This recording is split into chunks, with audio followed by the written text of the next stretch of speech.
Como se foram multiplicando os homens na terra, e lhes nasceram filhas, vendo os filhos de Deus que as filhas dos homens eram formosas, tomaram para si as que entre todas mais lhes agradaram. E então disse o Senhor: o meu espírito não agirá para sempre no homem, porque este é carnal, e os seus dias serão 120 anos. Ora, naquele tempo haviam gigantes na terra. E também depois, quando os filhos de Deus possuíram as filhas dos homens, as quais lhes deram filhos, estes foram valentes, varões de renome na antiguidade. E viu o Senhor que a maldade do homem se havia multiplicado na terra, e que era continuamente mal todo o desígnio do seu coração. E então se arrependeu o Senhor de ter feito o homem na terra, e isto lhe pesou no coração. E disse o Senhor: farei desaparecer da face da terra o homem que criei, o homem, o animal, os répteis e as aves do céu, porque me arrependo de os haver feito. Porém Noé achou graça diante do Senhor. E eis a história de Noé. Noé era homem justo e íntegro entre seus contemporâneos. Noé andava com Deus e gerou 3 filhos, Sem, Cã e Jafé.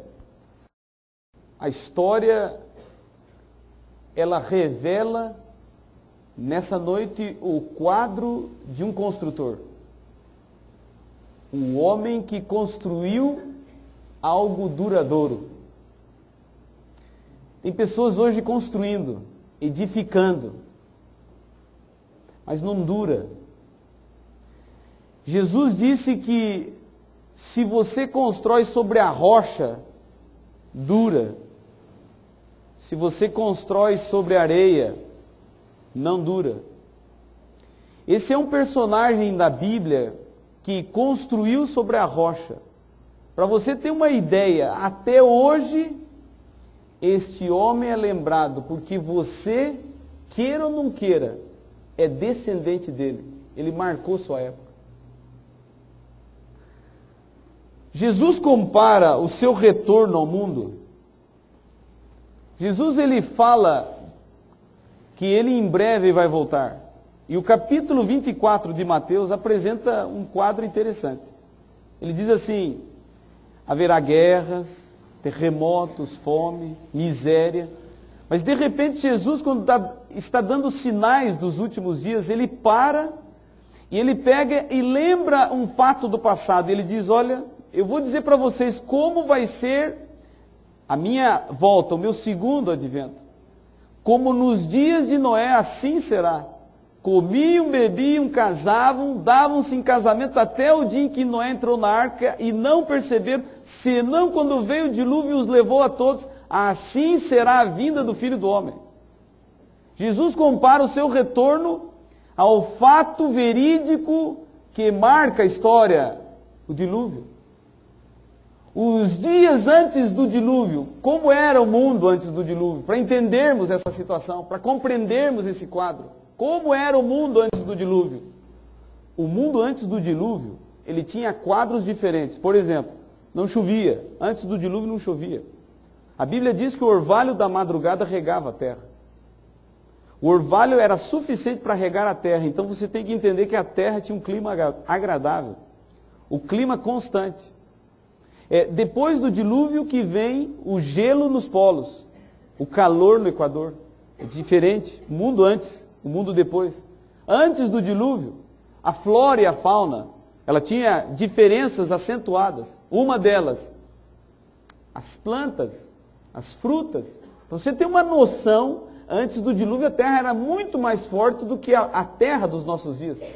Para você ter uma noção, depois do dilúvio, muito tempo depois, quando Israel estava entrando em Canaã, diz a história que do vale de Escol tiraram um cacho de uva que era tão pesado que 2 homens tiveram que carregá-lo com uma madeira. Não era só essa a diferença. Antes do dilúvio, os animais eram diferentes. Antes do dilúvio, existiram animais que hoje não existem. As pessoas dizem, mas e os dinossauros? Sim, de fato existiram. Esse é o nome dado para eles hoje. Deus é quem criou os grandes animais. por alguma razão não entraram na arca. Nós não sabemos tudo sobre o que Deus pensava, mas ele tirou, e eles morreram. E hoje você, ao fazer escavações, descobre ossadas destes gigantescos animais. A maior parte deles eram herbívoros. A mídia cria muito mito em torno deles, que eram assassinos e selvagens. Não. Eram boa parte deles herbívoros e mansos. Bem, mas não era só essa a diferença. Talvez a maior diferença estava no homem, no gênero humano. O homem antes do dilúvio era alto. Provavelmente tinha quase 4 metros de altura. Imagina um homem de quase 4 metros de altura. Agora tenta imaginar este homem do lado do pastor Areli.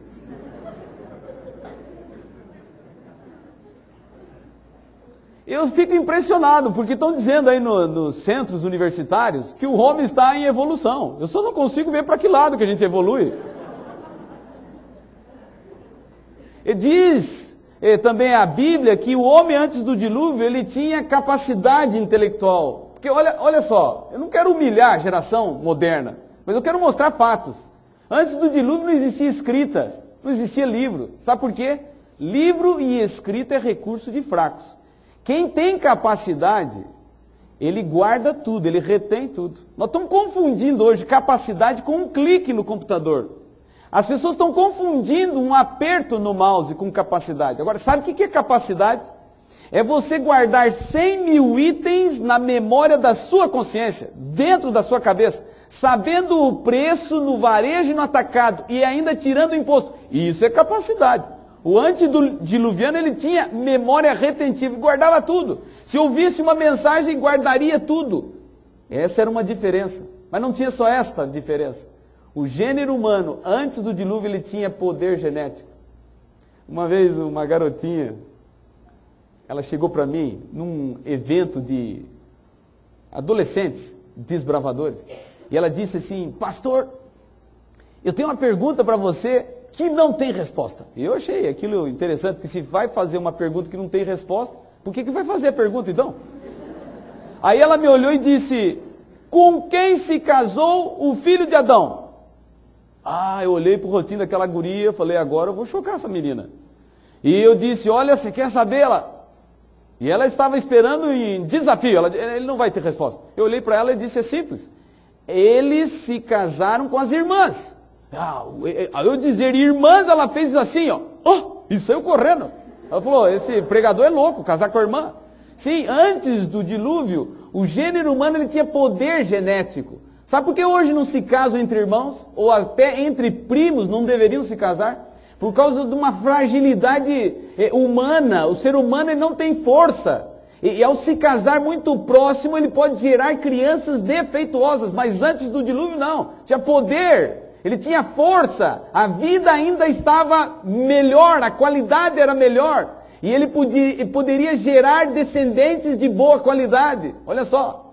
Agora, esse mundo assombrou, porque este mundo se tornou mau e perverso, a ponto de Deus dizer: eu vou pôr um fim. Você está notando? O que você constrói? Aonde você está construindo? Aonde você está montando a sua construção do seu caráter? Aonde você está construindo a estrutura de vivência da sua família? Aonde você está colocando os princípios do seu lar, do seu casamento? Em sólidos fundamentos? Ou em fundamentos que vão ruir?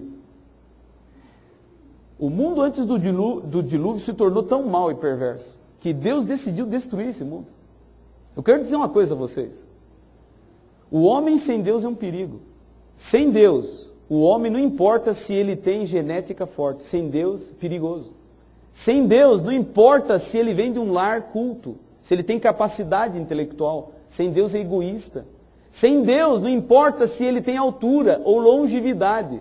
Sem Deus, ele se torna pior que um animal. Sabe por quê? Porque o animal tem um limite. O animal tem instintos, segue instintos. O ser humano não, ele pensa. O animal, veja, o leão é forte, mais forte que o homem, mas ele tem um limite. Agora o homem não é tão forte quanto o leão, mas domina o leão. Ele tem habilidade e ele pode se tornar astuto.